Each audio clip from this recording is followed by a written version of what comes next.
Hola amigos de la Caja de Pandora, bienvenidos a una nueva entrevista, ahora con Fanny Van Leire, que ha venido desde Argentina para estar con nosotros unos días en Barcelona dando unos talleres.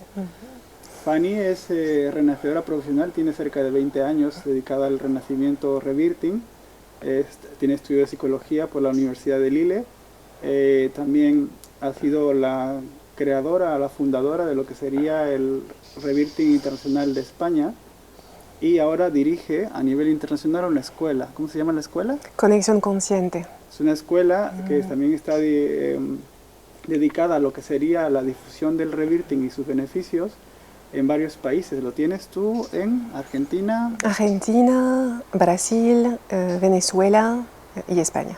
En España. Bueno, ella nos va a hablar hoy día acerca del tema tan importante de lo que serían las relaciones sagradas.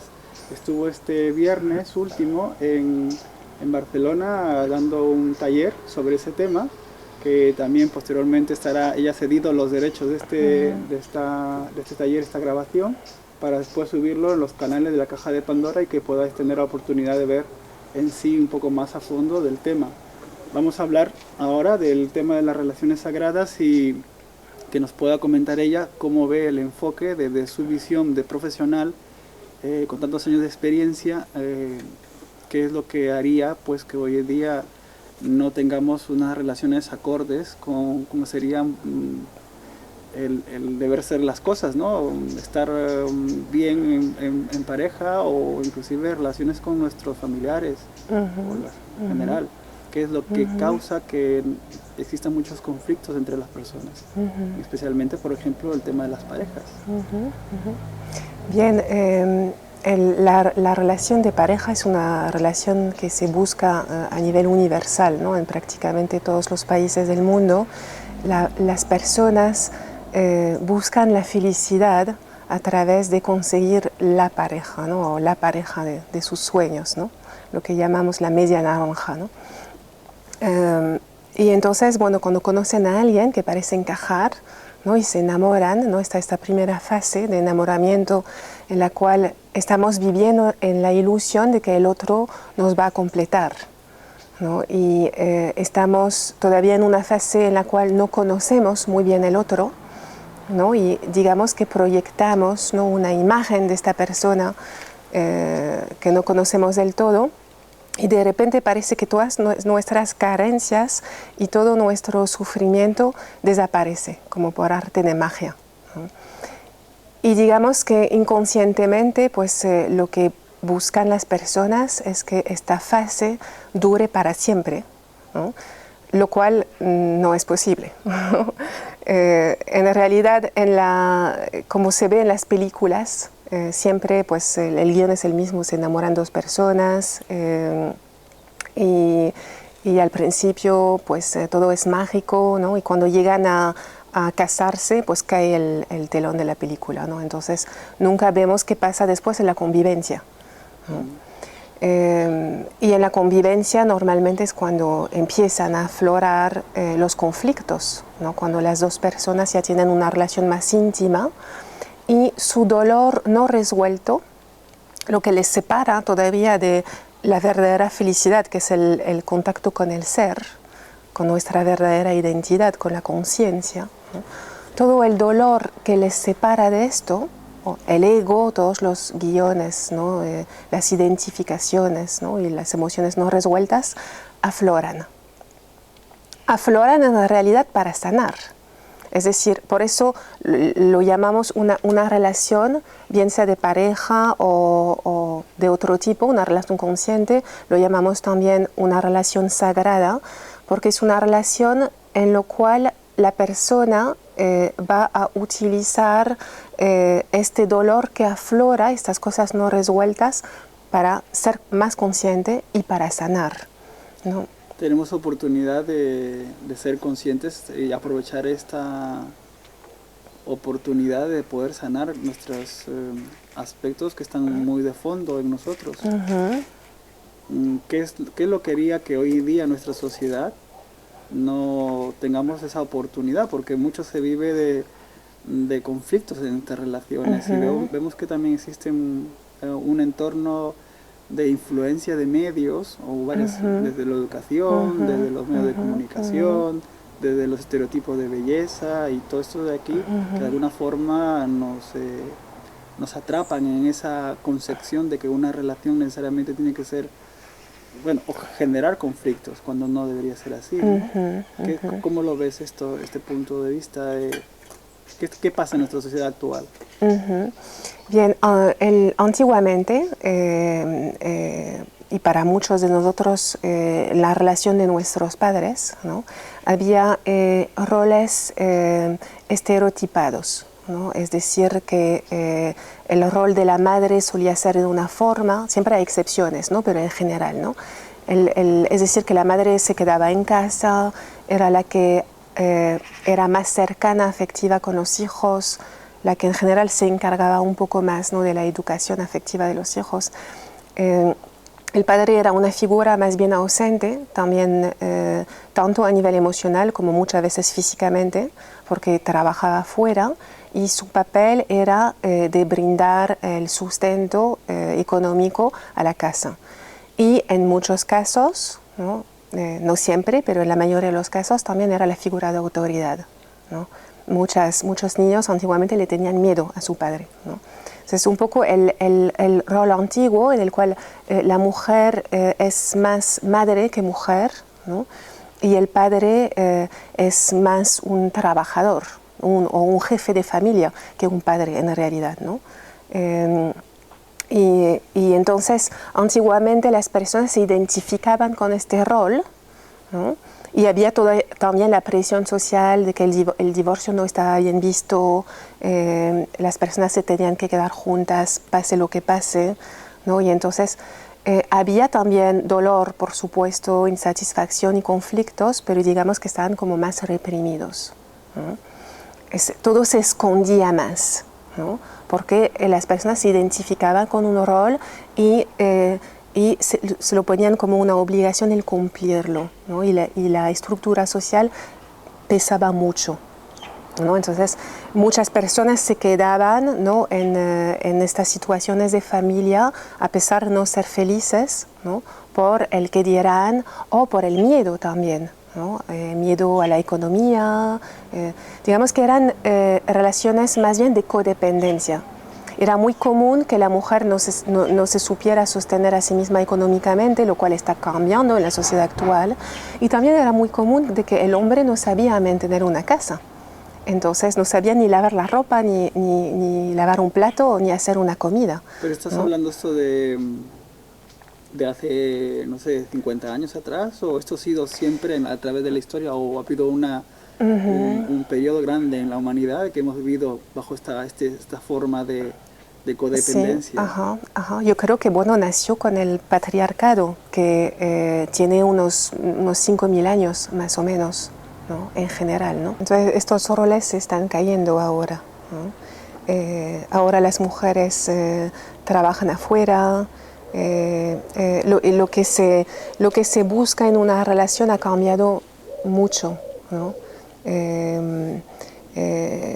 Buscamos más alguien que nos complete afectivamente en general, ¿no? Y eso, claro, funciona hasta cierto punto. Es decir, que nuestras carencias emocionales que hacen en realidad que estemos desconectados de nuestro verdadero ser, ¿no? No se pueden completar a través de otra persona, ¿no? La verdadera felicidad solo puede nacer del contacto con la conciencia que soy, ¿no? Ahora, no estoy diciendo que no haya que tener relaciones, ¿no?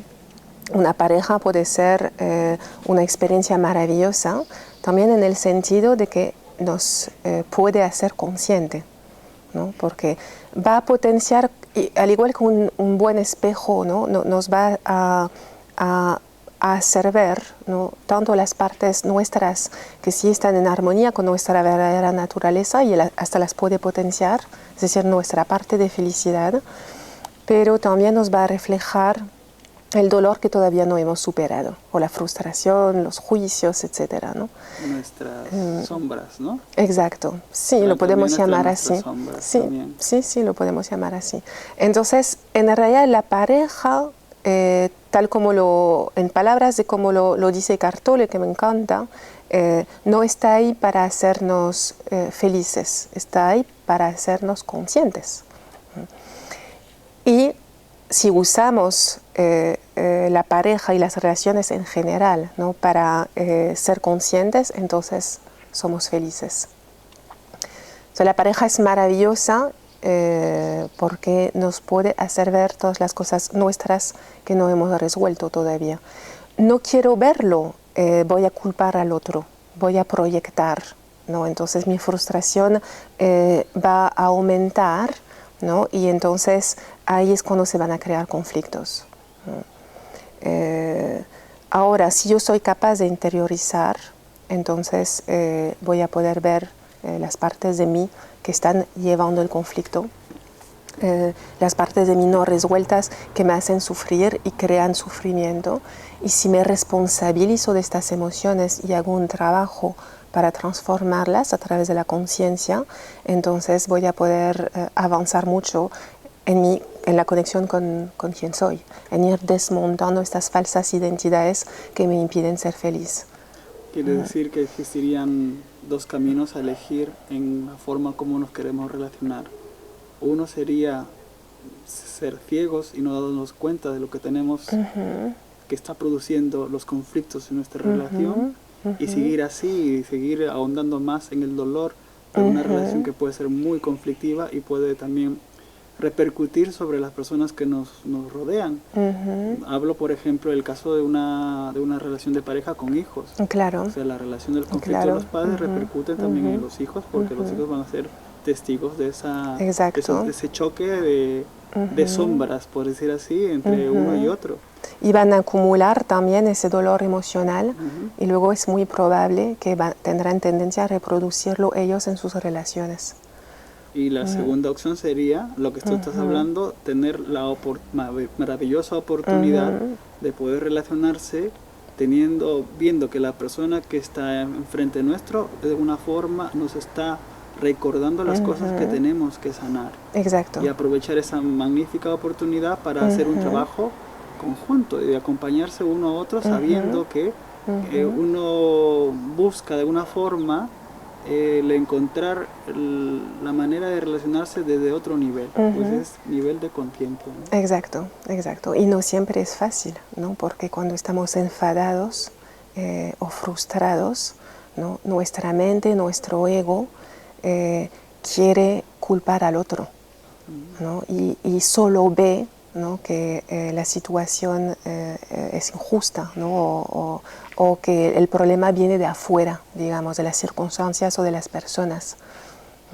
Entonces tenemos que poco a poco aprender esta maestría, ¿no?, de ir de nuevo hacia adentro y hacer ese trabajo de alquimia con nuestra interpretación de la realidad y con nuestras emociones. En tu caso, Fanny, tú no hablas simplemente de la teoría, sino también hablas de la práctica. Me imagino que el hecho de que te lleve la vida a tocar estos temas es que tú también has vivido experiencias en las cuales te has cuestionado en un instante de pues tiene que ser así la forma como me tengo que relacionar, tiene que ser lo que normalmente hoy en día hasta en las canciones lo vemos, ¿no? Que sufrimiento, las letras están cargadas con ese sentido de que una relación de alguna manera nos conlleva sufrir. Entonces llega un punto en el cual uno se pregunta y dice, ¿y esto es realmente así? ¿Tú te lo preguntaste alguna vez? ¿Nos puedes hablar un poco sobre tu propia experiencia en tu camino? Porque tú estás ahora aquí, después de 20 años, hablándonos del Rebirthing, de las relaciones sagradas, de otros aspectos más, de que tú enseñas en varios países en Latinoamérica, hablamos también aquí en España y también en Europa, pero me imagino que tú has tenido que hacer tu propio camino y has tenido que preguntarte lo que te has preguntado y pues ahora tienes las respuestas, ¿no? Bueno, estoy practicando también, ¿no? Como todos. Sí. Al igual que la mayoría de las personas, en el pasado he buscado la felicidad a través de la pareja o de la búsqueda de la pareja, ¿no? hasta que me di cuenta de que era un error, ¿no? Al igual que es un error buscar la felicidad en tener fama o tener éxito en algo o basar tu valor, lo cual hacen muchas personas, sobre todo mujeres, en tu apariencia externa. O sea, basar nuestra felicidad en cualquier cosa del mundo de las formas es un error, ¿no? Entonces, puede ser muy divertido y no estoy diciendo que tengamos que renunciar. Claro, pues se puede malinterpretar, ¿no? Exacto. De que es que mejor obviar, por ejemplo, el hecho de que uno pueda ser abundante o mejor pueda tener la casa de sus sueños, ¿no? Claro, y tenemos derecho a disfrutar de esto mientras sea ético y lo contribuya a la ecología y a la felicidad de otros seres, etcétera, ¿no? Yo creo que estamos en un planeta en el cual si todo el mundo tuviese una actitud ética y estuviese más en contacto con el ser, hay abundancia para todo el mundo, ¿no? Podríamos realmente crear el paraíso en la tierra, es posible, ¿no? Pero aún así, las mejores circunstancias externas que una persona pueda conseguir en la vida jamás le van a brindar esta felicidad completa, eterna, a la cual todos anhelamos, ¿no? Eso solo nos lo puede dar el contacto con el ser, la dicha del contacto con el ser. De hecho, hay personas que vuelcan toda su vida a lograr eso que dices tú, ¿no? El bienestar, el confort material, el reconocimiento público o el tener la pareja ideal físicamente hablando, ¿no? El prototipo modelo de pareja. Sí. Y después, cuando lo tiene, al final se da cuenta que todavía sigue existiendo ese vacío, ¿no? Claro. Entonces, es lo que hablábamos antes, ¿no? En la fase de enamoramiento, de repente, todo mi sufrimiento, todo mi vacío desaparece como por arte de magia, pero después de un tiempo, ya viendo que la persona no es lo ideal que he montado en mi mente, ¿no? Y que no tiene también sus defectos, también es un ser humano caminando, ¿no? Y no va a colmar, obviamente, este deseo, esta carencia que en realidad viene de la desconexión con el ser. Otra persona no me puede resolver esto, ¿no? Entonces, cuando uno se va dando cuenta de esto, de que el otro no puede llenar mis expectativas, vuelve el dolor, este mismo dolor que había antes en realidad, ¿no? Que es tus propias cosas personales sin resolver, ¿no? Pero la tendencia de mucha gente, pues por el tipo de sociedad en la cual vivimos, la falta de información espiritual, etcétera, ¿no? Es culpar al otro. No eres la persona que yo esperaba. No estás cumpliendo con tus promesas o no estás cumpliendo con el papel que me han vendido en los cuentos y en las películas de que tú me tienes que hacer feliz, ¿no? Y ahí es cuando ocurren las separaciones o los conflictos. A veces las personas se quedan juntos, pero se crea un distanciamiento, ¿no? O también se da eso de que, como sucedía mucho en antaño, ¿no? Parejas que han preferido estar, sí, a pesar de que se sabían que se llevaban muy mal. Por el hecho mismo decían, no, es que yo sacrifico la relación por mis hijos, por ejemplo, ¿no? Entonces siempre estaba la tensión latente y el conflicto no se manifestaba, pero hacía una vida como de renuncia a uno mismo en aras de los demás. Exacto, porque antes el rol con el cual las personas se identifican más era un rol de la familia, ¿no? Entonces el sacrificio por la familia, ¿no? Era algo pues muy común. En la fase de la transición, las personas están más bien ahora buscando la felicidad a través del éxito en el trabajo, y el colmar sus deseos personales, individuales, que es otro error, ¿no?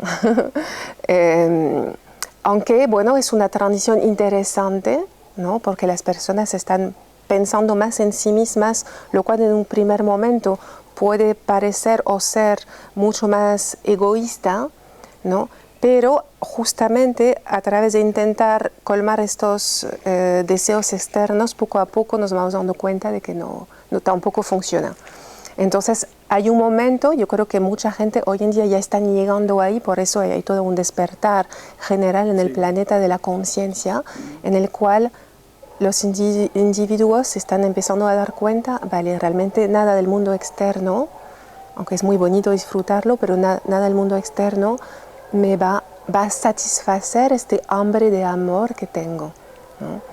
Que es la conexión con el ser, el volver a sentir y percibir el ser en todo lo que existe, ¿no? Es decir, salirse, ¿no? del mundo de las formas, aún estando en él, ¿no? Pero ya viendo la esencia, percibiendo la esencia que hay detrás de todas las cosas y todas las vidas. Entonces ahí estamos mucha gente ya iniciando un camino de práctica espiritual, lo cual pues se está empezando a ver reflejado en muchas cosas sociales, ¿no?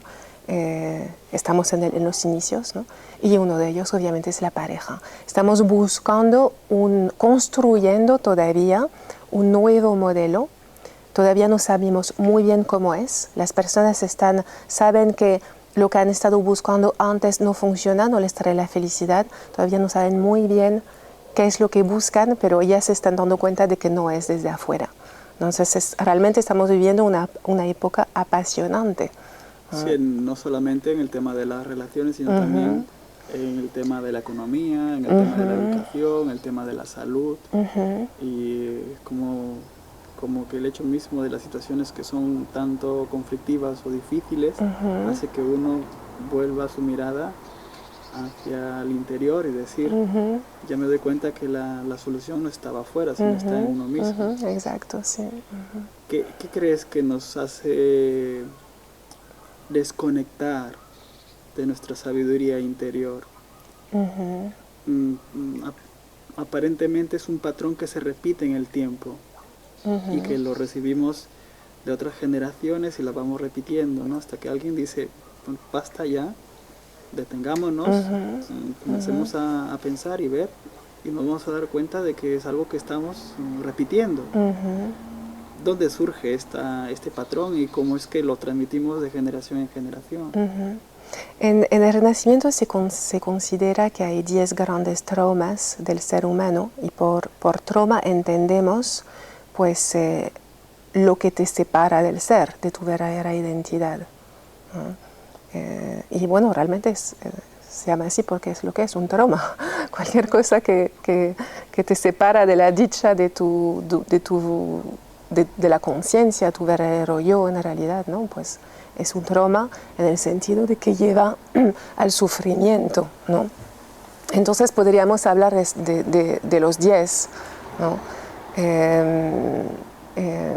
Pero bueno, en realidad yo creo que estos 10 son un poco pues como las raíces del ego, ¿no? ¿Qué es el ego si no es la identificación con los pensamientos y con las emociones y con el cuerpo? Entonces, básicamente, la llave principal para sanar estos traumas, ¿no? Es la conciencia, es decir, volver a poner la atención en el observador que está detrás de nuestros ojos, el testigo. Por eso en el Renacimiento, de hecho, se trabaja con la respiración, porque la respiración es el puente, ¿no? Entre la conciencia, ¿no? Y el subconsciente y todo lo que nos separa, ¿no? De la conciencia. Entonces, la respiración bien practicada nos lleva a espacios de estar desde la postura del testigo y de dejar de identificarnos con nuestra historia, nuestras emociones reprimidas, etcétera, ¿no? Entonces, al quitarle la atención, a dejar de identificarse con ello y volver simplemente a estar en el ser, entonces estos traumas que forman el ego, que son la raíz del ego, pues se van diluyendo y cada vez recuperamos más espacio, ¿no? Para vivir tiempos más largos en el ser, en la presencia. De estos traumas que menciona, de los 10 traumas que nos impiden conectarnos con nuestro ser o alcanzar nuestra propia naturaleza, que es ser felices de por sí, creo, ¿no? De por sí somos felices. Hay uno que está, digamos que es uno de los puntos claves, ¿no?, en el renacimiento, que tiene que ver con el trauma del nacimiento. ¿Qué tan importante es la forma como nacemos para determinar cómo veremos la vida más adelante? ¿Qué nos puedes decir? Sí, bueno, la forma en la cual nacimos es nuestra primera experiencia en el mundo físico, ¿no?, o lo que parece físico, ¿no?, el mundo en 3 dimensiones, ¿no? Es nuestra primera experiencia en este cuerpo también, ¿no? Bueno, en este cuerpo fuera del útero me refiero, obviamente, ¿no? Es nuestra primera experiencia de respiración, ¿no? Y curiosamente, porque es muy interesante, porque es una contradicción muy interesante, es nuestra primera experiencia social, ya que hay personas normalmente en nuestro nacimiento, pero a la vez es nuestra primera experiencia de soledad, porque ya no estamos en conexión tan íntima con la madre y en algún momento se corta el cordón umbilical, ¿no? Entonces, realmente es muy abrumador todo esto, ¿no? Y entonces las primeras sensaciones de este mundo externo se van a cristalizar dentro de nuestra memoria celular a través de nuestra primera respiración, ¿no?, y van a condicionar nuestra forma después de interpretar la realidad. Si fue una experiencia traumática o en la cual había falta de sensibilidad de parte de las personas presentes, entonces enseguida la primera experiencia de respiración y con los sentidos fuera del útero, ¿no?, es de este lugar, pues es un lugar de sufrimiento, ¿no? Entonces va a haber ya este filtro en la forma de percibir a la persona, ¿no?, y va a seguir interpretando la realidad de esta manera. Aunque también es cierto, ¿no?, que la forma en la cual nacimos no es casual, ¿no?, ya viene pues de un karma anterior, ¿no? O predispuesto a lo mejor por situaciones familiares previas, ¿no?, que se han ido pasando. Hoy se habla mucho de lo que sería los aspectos transgeneracionales, psicología de la genealogía, donde se transmite información, ¿no?, de formas de ver la vida emocionalmente de nuestros ancestros, que de alguna forma estamos nosotros también repitiendo patrones también de las generaciones anteriores. Exacto, hasta que alguien se haga consciente, claro, ¿no?, y cambie en alguna medida este patrón. Entonces estos patrones a lo mejor también influyen sobre la forma como vamos a nacer. Por supuesto. Si nacemos con alguna situación difícil, por ejemplo, que lleve a un parto, por ejemplo, a través de cesárea, ¿no? También. Sí, aunque no es casual tampoco la línea genealógica que elige la persona, que elige la conciencia de la persona antes de nacer, por los vientos kármicos, ¿no?, que han ocurrido, ¿no?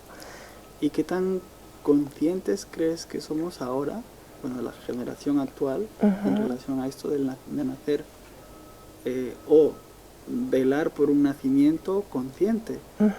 Porque hoy en día pues hay padres que ahora que se preocupan y dicen, bueno, pues ¿cómo voy a hacer que nazca mi niño, ¿no? El niño, la niña, y dicen voy a buscar de que sea un parto natural, o buscar la forma de que no sea menos medicado o intervencionista, y pues hay de todos los tipos de partos, ¿no? De partos inclusive hasta con delfines, en agua.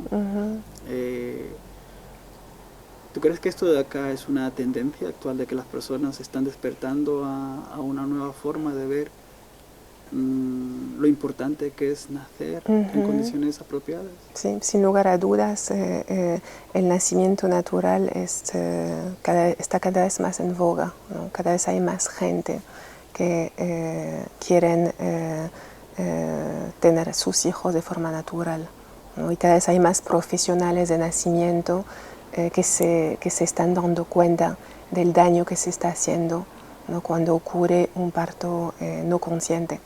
Entonces, en Occidente empezó en los años 70 con Frédéric Le Boyer y después con Michel Audin, que es justo cuando empezó también el movimiento de renacimiento, ¿no? Entonces fue una época muy transformadora, ¿no? Y hubo muchas colaboraciones entre renacedores y profesionales de nacimiento.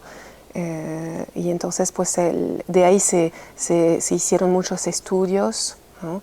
Y realmente vimos, ¿no? El impacto, ¿no? que tiene cada tipo de nacimiento sobre las vidas de las personas, ¿no? Y en el caso de los renacedores, pues qué herramientas, ¿no? podemos utilizar para transformar estos efectos, ¿no? Porque todo se puede transformar. Al final nunca puedes decir, bueno, he tenido un nacimiento malo y eso fue una desgracia, ¿no? Ocurrió por algo y puede ser precisamente la experiencia de aprendizaje que tienes que, una de las experiencias de aprendizaje que tienes que hacer en esta vida, que te va a traer sabiduría y conciencia. Hablando de paternidad consciente, ¿tú crees que los padres están preparados para poder sanar aquellas memorias o situaciones de dolor que hayan vivido ellos a su vez cuando eran niños o a lo largo de toda su vida, como para prepararse y poder transmitir en lugar de patrones y condicionamientos que también se heredan? Ahora la epigenética como ciencia también lo habla, ¿no? O sea, no solamente transmitimos rasgos físicos o biológicos, sino también emocionales, hasta podría decir también poco creencias, se transmiten de generación en generación. Claro. Los padres. ¿Cómo puede hacer, por ejemplo, un padre o una madre que quisiera tener un niño que con menos patrones o con menos condicionamientos, que nazca con menos situaciones que tenga que resolver en su vida? Siempre volvemos al trabajo de uno mismo. Siempre, o sea, no podemos educar a nuestros hijos diciéndoles haz lo que digo y no hagas lo que yo hago, ¿no? Entonces, la única forma de no transmitir un patrón a un hijo es sanarnos a nosotros mismos. O sea, la respuesta, tengamos hijos o no los tengamos, la respuesta para la felicidad de todos, nuestra y de todos los demás, siempre es la misma, ¿no? Sanarse a uno mismo, realizar el camino de la conciencia, ¿no? Y ahí, bueno, obviamente hay muchas herramientas para llegar ahí, ¿no? Pero bueno, en el caso concreto que mencionas tú de una pareja que quieren tener un hijo, ¿no? Pues es muy importante hacer un trabajo previo, ¿no? De preparación, no solamente preparación al parto, sino pues todo la sanación, ¿no? De tu propio guión de nacimiento, todo un trabajo de maestría emocional, ¿no? En el caso de la mujer, muy importante también saber cómo respirar libremente durante el trabajo de parto, pero en realidad todos necesitamos volver a la respiración libre, ¿no? El desbloquear el mecanismo respiratorio, ¿no? Y en concreto en el caso de los padres, ¿no? Pues es muy importante que sean capaces, ¿no? de estar tranquilos, ¿no? Y estar en cierto estado de paz y de meditación cuando, a la hora de estar presentes en el parto, ¿no? Porque si no es el caso, la presencia de cualquier persona, no solamente del padre, ¿no? Que esté en su mente en un momento tan sagrado como es el nacimiento de un nuevo ser, ¿no? Y que esté segregando adrenalina, por ejemplo, ¿no? Que esté nervioso, ¿no? Pues va a interferir sobre el buen desarrollo del nacimiento. Entonces, la preparación del padre en nuestra sociedad yo considero que es igual de importante que la preparación de la madre, porque, como comentábamos antes, llevamos 5.000 años en el patriarcado, en el cual los hombres han estado muy poco presentes emocionalmente, ¿no? Y yo creo que es urgente, ¿no? Que la figura del padre amoroso presente, ¿no? esté desde el principio de la vida, ¿no? La concepción, el embarazo y obviamente el nacimiento, pero de la forma adecuada, que es una forma amorosa, ¿no? Si no se crean interferencias y bueno. Sí, he tenido oportunidad de ver algunos audiovisuales o documentales al respecto de cómo nacer, pero no solamente también enfocan en el hecho de nacer, sino inclusive hasta la forma de concebir hijos. Claro. O sea, ahora hay lo que, bueno, hablan que hay muchas escuelas y muchas vertientes, por ejemplo, el tantra, por ejemplo, ¿no? La forma de tener una relación sexual sagrada también, ¿no? Entonces, cosa que a lo mejor no es nuevo, no es de moda actual, sino es algo que viene de mucho tiempo atrás, bueno, de culturas antiguas. Los Vedas ya nos hablan de esto, ¿no? Entonces es... Sí, bueno, una vez escuché por ahí una otra conferencista que también se dedica a esto del tema de maternidad consciente, que hablaba de, bueno, de un caso de, por ejemplo, indios americanos con todo un procedimiento para poder prepararse para la concepción del niño, ¿no? Sí. Desde energéticamente, desde alimento, desde la forma de pensar, desde el momento mismo, inclusive hasta respetar los ciclos de la naturaleza y tener todo un momento especial para ello. Cosa que hoy en día nos hemos apartado cada vez más. Claro, claro. Cuanto más las culturas estén en contacto con la naturaleza y con el ser y menos usen la mente en la forma destructiva que muchas veces la usamos en la sociedad occidental, pues más naturalmente hacen estas cosas, ¿no? Por ejemplo, hay una tribu en África que hace este tipo de prácticas y de hecho es muy interesante porque consideran de que en realidad el nacimiento ocurre, o sea, la concepción, perdón, ocurre no en el momento de la concepción física del niño, sino en el momento que los padres empiezan a proyectar, ¿no? Y ya están con el deseo, ¿no? de ser canales para que venga otra vida. Tú has hablado de algo también muy interesante que es el hecho, por ejemplo, de la feminidad, una necesidad de un resurgimiento. De hecho, has escrito un libro sobre eso, ¿no? Sí. El resurgir de lo femenino. Es esto como solamente se podría ver alguien que a lo mejor no entiende nada, no está en el tema, solamente cuestión de una tendencia que se marca hoy en día, porque habla mucho, ¿no? De las energías femeninas y todo esto de aquí. Es una necesidad actual en nuestro mundo y sería también involucrar también al aspecto masculino, de que vuelva a rescatar ese aspecto femenino. Sí, es una necesidad urgente, ¿no? Que no habla solamente de la necesidad de las mujeres, sino también de los hombres, ¿no? Porque vivimos en una sociedad muy masculina en el sentido de que somos muy mentales, ¿no? Entonces usamos mucho el hemisferio derecho, el izquierdo, que corresponde a la parte derecha del cuerpo, ¿no? Que es el hemisferio así más mental, más de la separación de los juicios, las evaluaciones. Y sin embargo la parte femenina, que es más intuitiva, más de observación, más de conciencia, ¿no? Pues es una parte que hemos callado, ¿no? A través del uso constante de la mente, ¿no? Porque nos hemos identificado con la mente, tanto las mujeres como los hombres, ¿no? Quizás un poquito más los hombres, ¿no? Si hacemos generalizaciones, pero todos sufrimos de la misma enfermedad, ¿no? Que es la identificación con la mente, y hemos perdido la conexión con el fluir, con la entrega, ¿no? Que son los caminos que nos llevan a la conciencia. Y vemos que hoy en día, por ejemplo, el hecho mismo de ser consciente de nuestras emociones, de alguna forma repercute sobre nuestra forma, nuestra salud física inclusive. Claro. La importancia de estar en contacto con las emociones. Y ahora hay muchas nuevas tendencias, terapias, la medicina lo está descubriendo, lo relaciona con la neurobiología y todo esto. La importancia, por ejemplo, de las emociones en la salud.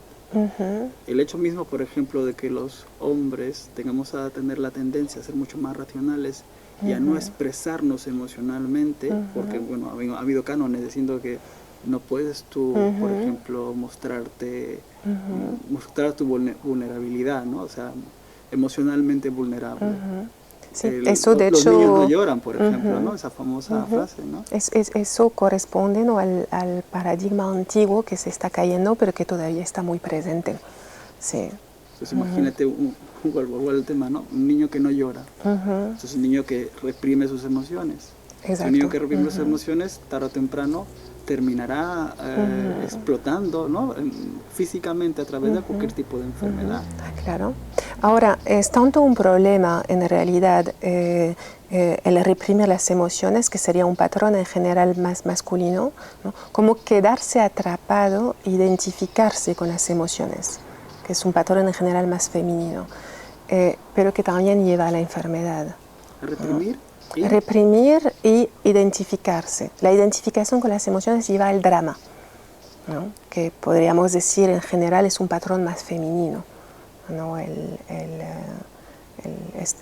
este drama emocional. De hecho, vi hace poco una cosa en Facebook que me hizo muchísima gracia, ¿no?, que era cómo es el día de un hombre, ¿no? Y ponía sonrisa ligera, tristeza ligera, neutro, neutro, neutro, sonrisa ligera, neutro, neutro, y así, ¿no? Y cómo es el día de una mujer, ¿no? Y era súper feliz, súper infeliz, llorando, neutro, súper feliz de nuevo, ¿no?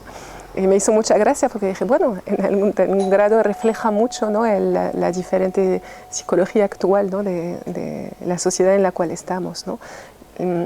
Por eso la relación de pareja puede ser bien enfocada, muy mágica, ¿no?, en el sentido de que la mujer le puede enseñar al hombre a estar menos en la mente y el hombre puede enseñarle a la mujer estar menos en las emociones. No ya desde la represión, ¿no?, sino desde el desapego, ¿no? Desde el acompañamiento, ¿no? Porque al final es una compañía, ¿no? Sí. De hecho, para caminar juntos, o sea, en parejas y ir desarrollándose cada vez como seres humanos, ¿sí? El tema de lo femenino, que está hoy muy también en boga, se habla mucho en círculos así de nuevo despertar de conciencia, espiritualidad, de lo femenino. ¿Qué tan importante es lo femenino en lo que sería nuestra capacidad de manifestación y creación?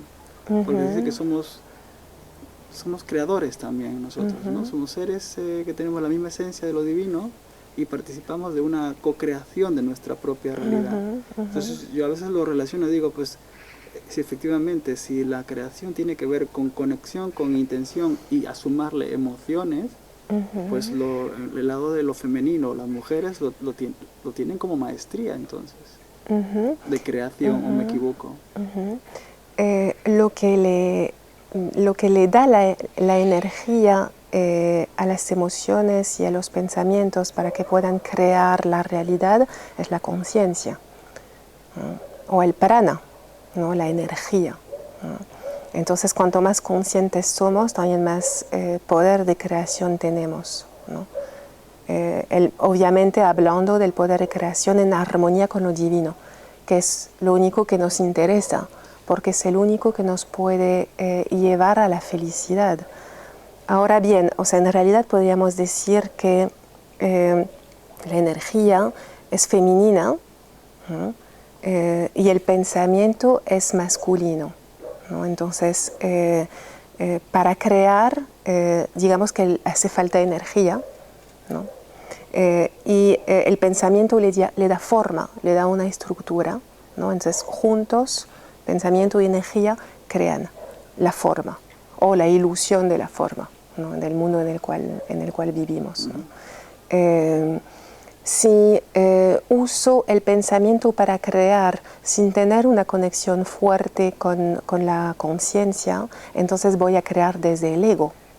También desde el ego el pensamiento puede ser creador, pero es destructor, ¿no?, en el sentido de que va a crear cosas que quizás en un momento yo deseaba, pero que no me van a brindar la felicidad y que posiblemente van a perjudicar a otros seres vivos, ¿no?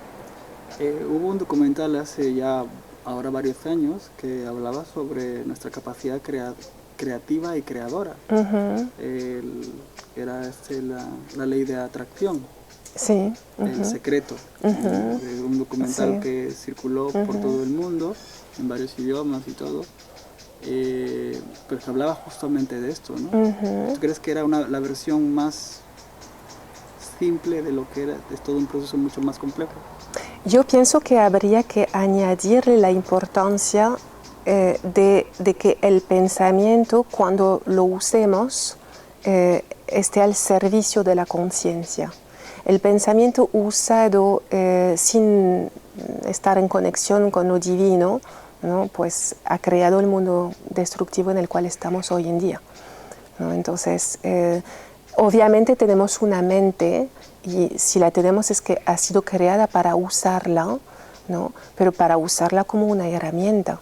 Hoy en día estamos identificados con ella, entonces la usamos de una forma muy loca, ¿no?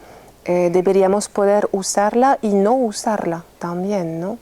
Debe de ser pues, igual que los sentidos. En realidad el pensamiento, tal como lo pueden decir en antroposofía o inclusive en los Vedas, el pensamiento es un sentido, nada más, ¿no? Entonces deberíamos usarlo cuando lo necesitamos, para crear paraíso en esta tierra, para manifestar el amor, para manifestar los dones divinos, ¿no?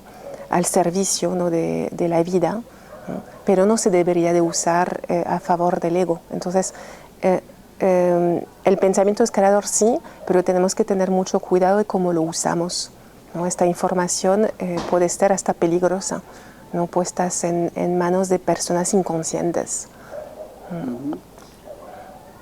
¿Qué podemos hacer ante esta situación de desconexión que conlleva, como hemos visto, a relaciones difíciles, de conflicto entre parejas, que conlleva a tener, por ejemplo, hijos que de alguna forma repiten estos patrones y adultos que de alguna forma no han llegado a superar la herida de niño que tuvieron, ¿no? Y que proyectan de alguna forma sus heridas en su vida cotidiana? ¿Cuáles serían las herramientas que podemos utilizar desde tu punto de vista para poder volver a conectar con nuestro ser y un poco frenar también ya el hecho mismo de seguir reproduciendo patrones que se han venido dando generaciones tras generaciones? Cualquier técnica o herramienta que suba nuestro nivel de conciencia o nos haga más conscientes, es decir, menos identificados con la mente, las emociones y el cuerpo, nos va a ayudar, ¿no? Entonces, en este punto de vista, la meditación es una herramienta fantástica, ¿no? Luego hay otras herramientas que pueden ayudar muchísimo, ¿no? Como es la respiración consciente, ¿no? Y en el Renacimiento la usamos en sesiones que también llamamos ciclos de energía, ¿no? en las cuales la persona se tumba, hay un profesional que guía su ritmo respiratorio de la forma que la persona respire energía, además de aire. Es decir, que guía su ritmo respiratorio corrigiendo las desviaciones que tiene la persona y que en realidad son mecanismos inconscientes construidos en la infancia para controlar la energía, ¿no? Entonces, el ego se puede reflejar en la forma en la cual las personas respiran. Sus emociones no resueltas, ¿no? Están atrapadas dentro de un patrón o una desviación de la respiración, ¿no? Entonces, corrigiendo estas desviaciones de la respiración, estas emociones que estaban ocultas y que tenían, sin embargo, un efecto negativo en nuestra vida y nos separan del ser, se manifiestan, afloran a la conciencia, lo cual nos permite desde el testigo poder verlas y dejar de identificarnos con ellas y soltarlas. Porque tanto en el caso de que cuando hemos reprimido una emoción, ¿no? Podríamos pensar, bueno, yo no estoy identificado con este patrón, con esta emoción, porque ni tengo conciencia de que lo tengo, ¿no? Claro. Pero sí hay una identificación inconsciente, ¿no? Entonces, cuando aflora, gracias a la energía que se mueve con la respiración energética, cuando se libera esta energía que estaba prisionera en el cuerpo, cuando aflora la conciencia, por un lado, la conciencia testigo permite que se transforme, y por otro lado, la misma energía de la respiración, ¿no? Es como el combustible que va a hacer que podamos transmutar, transformar esta emoción, ¿no? Y de alguna forma se recoloca, ¿no? Se libera el mecanismo respiratorio y se diluye la emoción, ¿no? Y entonces se abre la ventana de conciencia que estaba oculta bajo esta represión emocional. Tan simple y tan fácil de hacer. Por ejemplo, el hecho mismo de respirar, y que a lo mejor tampoco es muy poco valorado también, ¿no? Porque el hecho de sí, la respiración para casi todas las técnicas está presente. El hecho mismo también de la meditación, ¿no? Claro. De meditar tienes que, dice, enfócate, por ejemplo, en tu respiración también, ¿no? Que es una respiración más pasiva, ¿no? En el caso de la meditación, simplemente estamos en la conciencia del testigo, ¿no? En el Renacimiento es una respiración activa, natural, eso sí, pero donde se pone cierto énfasis para conectar más con la energía. Y bueno, me dices tan sencillo, bueno, la teoría siempre es muy sencilla, ¿no? Claro. En la práctica nos liamos muchísimo, por eso hace falta... ¿Quién recuerda que está respirando? Como es un acto subconsciente que es automático, bueno, nadie toma conciencia que está vivo, respirando. No, porque puede ser involuntaria la respiración, claro. Por eso en el Renacimiento, las 10 primeras sesiones, hasta que la persona haya aprendido el arte de renacerse a sí misma, pues necesita un profesional, porque va a volver a caer en patrones inconscientes y en desviaciones de la respiración. O sea, el profesional la vuelve a meter una y otra vez en este ritmo de respiración libre y de conciencia. Por eso, bueno, la teoría es sencilla y la práctica es un proceso de transformación, ¿no? Después, otra herramienta que tenemos que también se usa en el Renacimiento es lo que llamamos la psicología espiritual, ¿no? Que es básicamente volver a ser los maestros de nuestra mente en vez de ser las víctimas de ella, lo cual conlleva, por un lado, poder tener la capacidad de ya no dejarnos atrapados por la forma involuntaria de pensar, que es cuando la mente te atrapa y te quedas enganchado y en este momento estás como medio muerto en realidad, ¿no? Entonces, aprender esta capacidad, ¿no? De yo no soy mi mente, ¿no? Y observarla, y también la capacidad de cambiar el contenido de la mente, porque como decíamos antes, el pensamiento crea la realidad también, ¿no? Si ves tu realidad con algunas gafas o cristales, que de alguna forma solamente manifiestan tus creencias y tus dolores, así verás, será la forma como tú veas tu realidad, ¿no? Exacto. Con tus creencias de gafas. Claro, que a nivel, claro, ideal, ¿no? Cuando estamos iluminados, ¿no? La mejor forma de ver la realidad es sin ninguna gafa y sin ningún pensamiento, es decir, sin mente desde el ser, ¿no? Ahora, obviamente, vivimos en un mundo de formas, ¿no? Y a veces necesitamos la mente. La mente es una herramienta importante dentro de la evolución humana, ¿no? Y la creación de este mundo. Entonces, cuando la usemos, ¿no? Que no sea demasiado a menudo, o sea, no tanto como lo solemos hacer, pero cuando la usemos, que sea de forma inteligente, ¿no? Es decir, consciente de que es una herramienta muy poderosa, ¿no? Y siendo capaz de transformar los pensamientos para que sean pensamientos en armonía con lo divino, en armonía con la conciencia, es decir, pensamientos de alta calidad. ¿Nos damos cuenta que estamos vivos, tú crees? ¿O somos totalmente inconscientes también de ese hecho tan obvio, ¿no? Estar vivo respirando? Uno hace muchas cosas en el día y no se detiene, ¿no? Y ahí está la meta, ¿no? El ser cada día más consciente y más vivo. ¿no? Y eso depende de nosotros, la transformación de nuestras emociones y de nuestra mente, ¿no? Y de la posibilidad, ¿no?, de estar siempre desde el ojo interno consciente, ¿no? Depende de nosotros, de nuestra práctica cotidiana, de nuestro nivel de motivación, ¿no?, para ser feliz y para que los demás sean felices también. La realización de la conciencia depende de uno mismo, está en nuestras manos realmente, ¿no? ¿Qué planes tienes tú en relación a tu, ahora pues es una escuela internacional, ¿no? La que vives con conexión consciente y con distintos países ahora?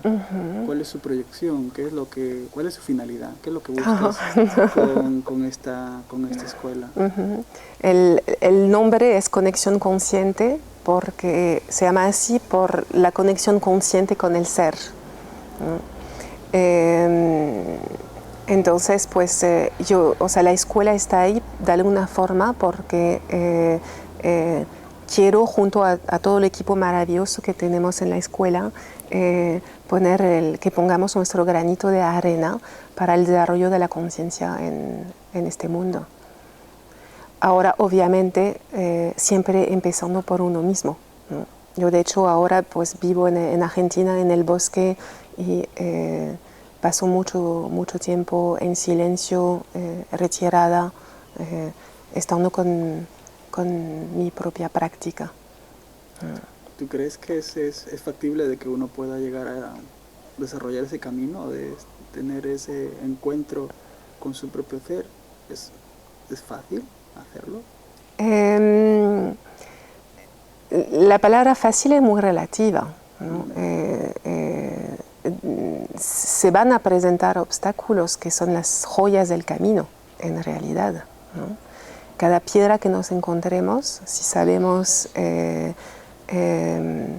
pararnos a observarla, a sentirla, pues nos damos cuenta de que esconde una gran lección de sabiduría y entonces encierra un diamante en el sentido de que hay una bendición dentro. Una piedra es un poco como pues una bendición disfrazada, un diamante disfrazado, ¿no? Entonces, si somos capaces de realmente confiar en la vida, ¿no? y confiar en el ser que nos ha creado, la conciencia que nos ha creado, y cómo no, vamos a confiar en la vida que nos ha creado, ¿no?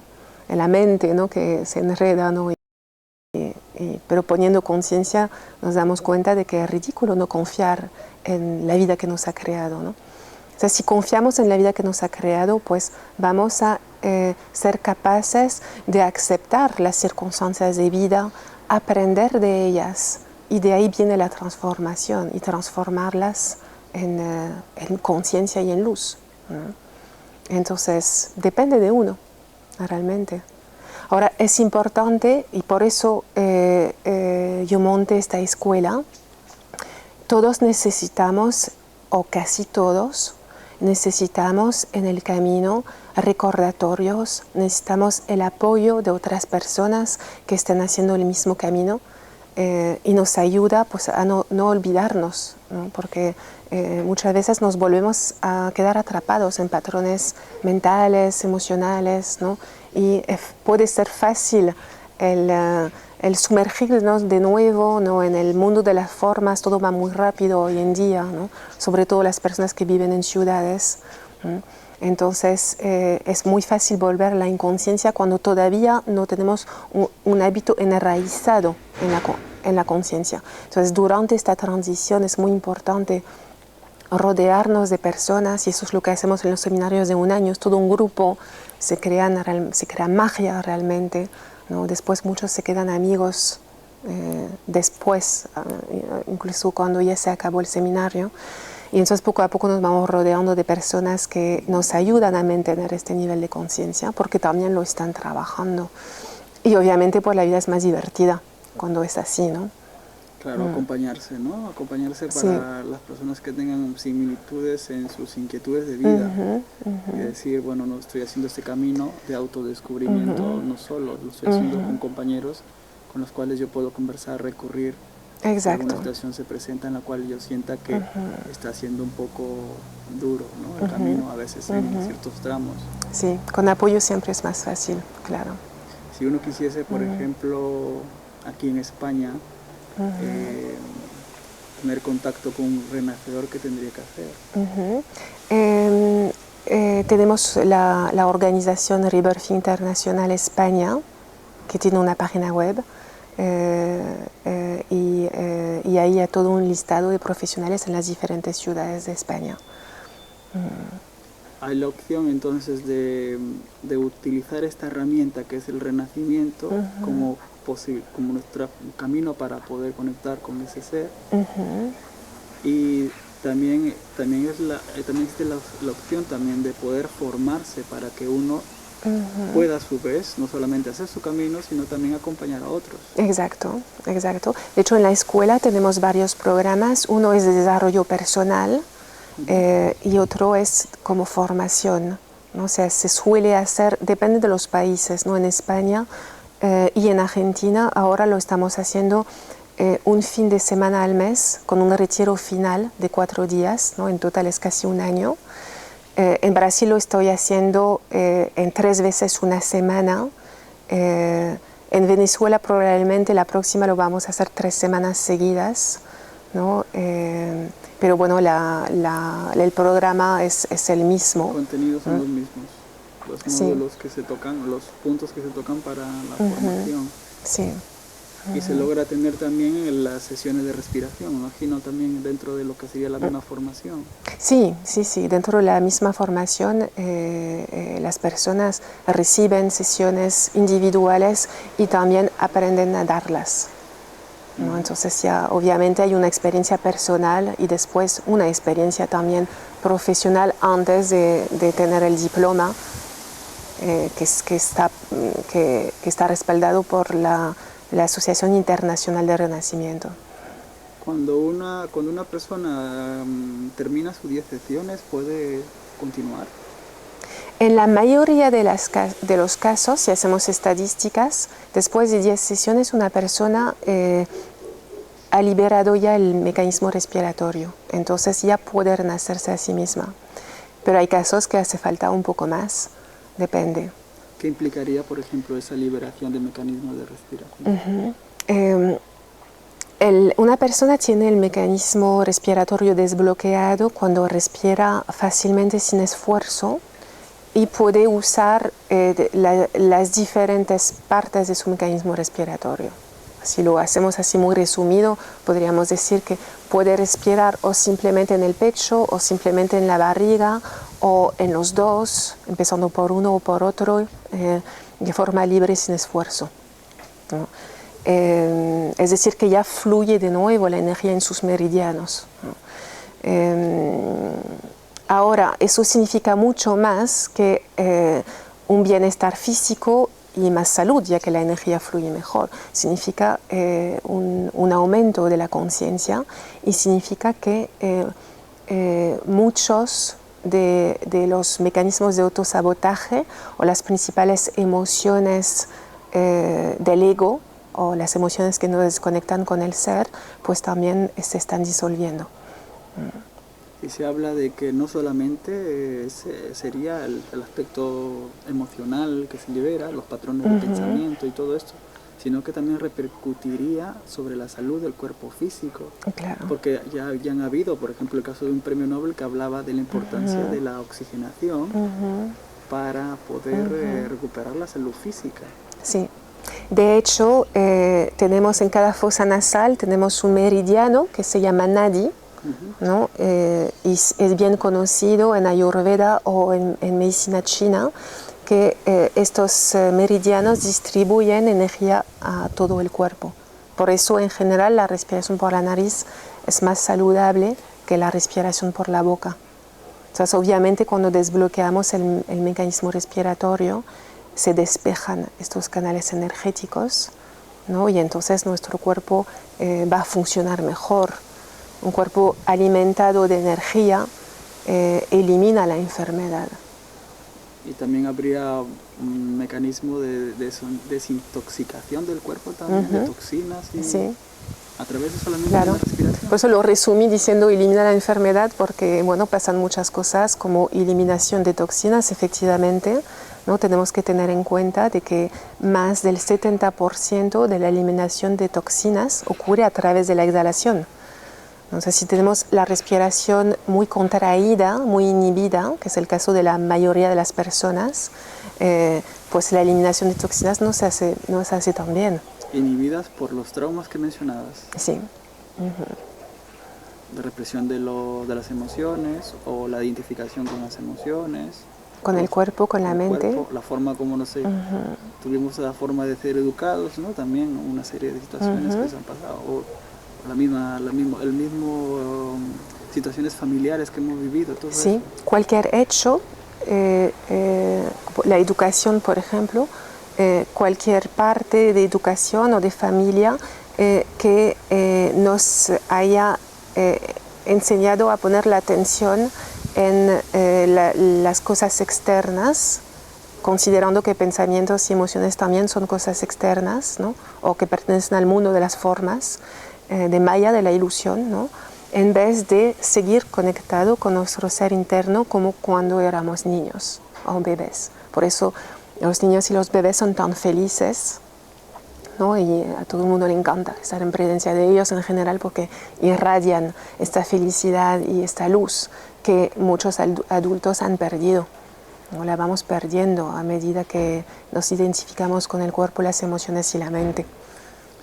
¿Piensas que la vida nos está esperando para ser libres? Sí. Siempre ha estado ahí. nunca nos hemos dado cuenta de que ha estado tan evidente, bueno, alrededor nuestro, porque esto, mira, ahora estamos aquí en Valldoreix, en las afueras de Barcelona, y bueno, estamos rodeados de naturaleza, ¿no? Y no nos damos cuenta que no solamente estamos respirando aire, estamos respirando también energía, vida, ¿no? Exacto. Siempre todo a nuestro alrededor, y bueno, esto de aquí es gratis, no nos cuesta nada el poder tomar vida, ¿no? Sí, las mejores cosas en la vida son gratuitas. Menos mal. Y fácilmente se pueden compartir, como por ejemplo el amor, ¿no? Compartes amor, tienes más amor. Igual en este caso respirarás, igual compartirás la vida también, ¿no? Claro. En ti, en general personas que te rodean. La conciencia o Dios o el Tao, no importa cómo lo llamemos, o el universo, ¿no? como lo suelen llamar ahora, ¿no? Sí, también. Está esperando con una paciencia eterna, infinita, un amor infinito, ¿no? A que despertemos. Y ese es el juego al cual estamos jugando. Nos hemos olvidado, ¿no? De que somos la conciencia, somos el todo, ¿no? Y la nada a la vez, ¿no?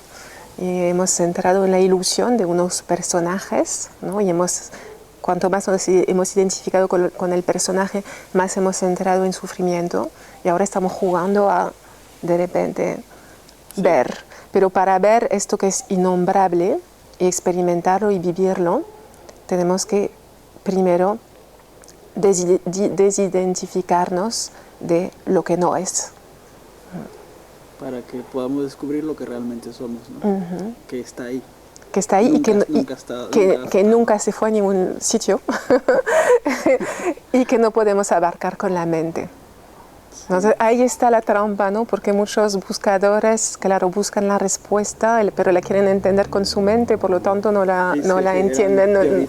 Más y más y más y más. Y entonces no llegan nunca a experimentarlo y vivirlo, ¿no? Entonces hay un momento que eso seguramente es la sabiduría suprema de la mente, ¿no? Cuando la mente se entiende a sí misma, en este sentido se convierte en tu mejor amiga y te dice, tienes que dejarme y a veces estar solo, ¿no? La mente le dice a la mente, déjame. La mente dice, sí, te dice, tienes que dejarme porque te estoy estorbando, ¿no? Y no puedes conectar con la conciencia. Y de hecho en el Renacimiento a veces trabajamos con afirmaciones, que yo siempre digo que la afirmación no es la experiencia en sí, no es la luna, es el dedo que apunta a la luna, ¿no?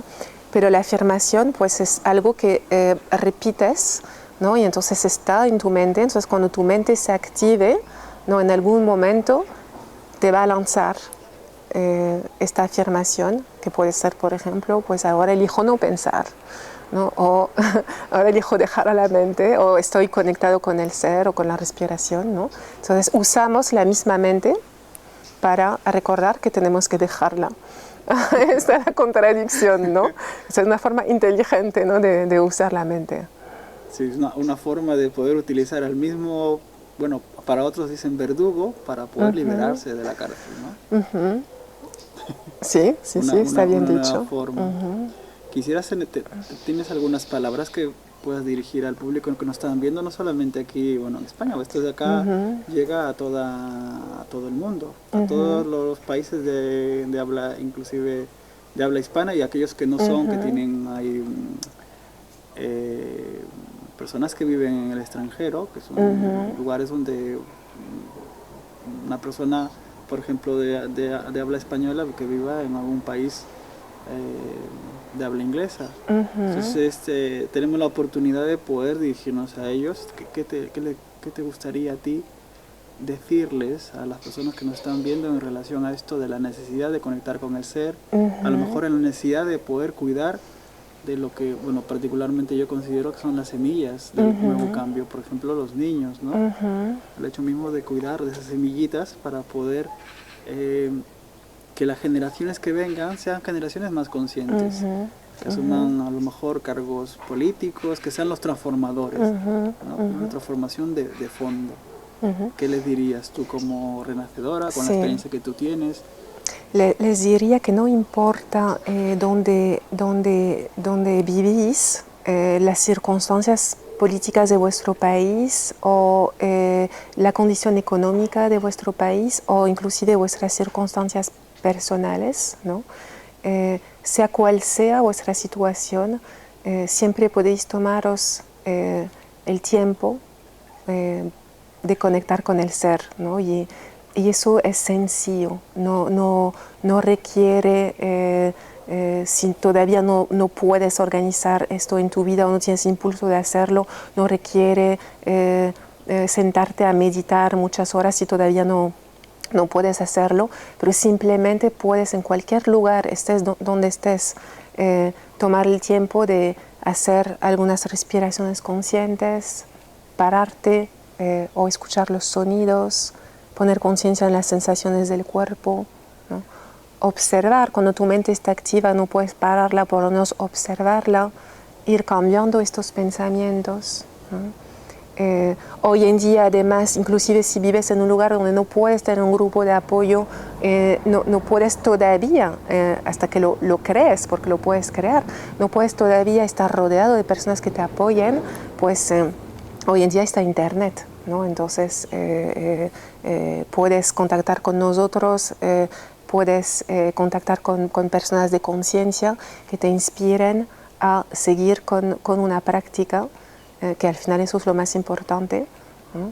Que como decía se puede hacer en cualquier lugar, ¿no? Y que puedes hacer aquí ahora, simplemente tomar un descanso de tu mente, ¿no? Y sentir, ¿no?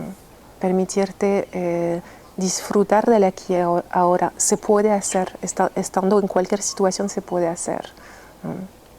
En la mayoría de los lugares hay pájaros, por ejemplo, si tú simplemente vacías la mente y pones toda la atención en el sonido del pájaro, como estamos haciendo ahora. Ahora mismo escuchamos pajaritos.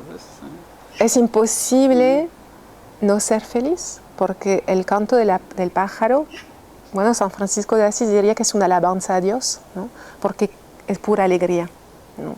Pero lo puedes hacer con el sonido de los coches y lo puedes hacer con el sonido de la lluvia, ¿no? O simplemente sentir las sensaciones de tu cuerpo, ¿no? Entonces eso lo puedes hacer en cualquier lugar. Cuantas más veces lo hagas al día, mejor, ¿no? Y luego permítete pensar que mereces ser feliz, que eres uno con el poder que te ha creado, ¿no? Que tienes todos los recursos dentro de ti. A mí me gusta pensar que al igual que todo el mundo, pues soy hija de la divinidad, ¿no? Mi verdadero padre, madre es Dios, ¿no? Entonces merecemos todo lo bueno, al igual que todo el mundo. Herencia, ¿no? Sí. Vaya herencia, o sea, vaya herencia, ¿no? Mira, los pájaros, las piedras, las flores, o sea, todo eso es nuestro para disfrutarlo. mientras estemos en esta dimensión temporal de la 3D, ¿no? Gracias, Fanny, por estar con nosotros esta oportunidad. Y como tú más o menos has salido de la misma conversación, la vida nos está esperando, ¿no? Para tomarla, ¿no? A través de energía o respiración, o la forma que queramos, ¿no? Para poder tomar conciencia y poder compartir conciencia con los demás seres.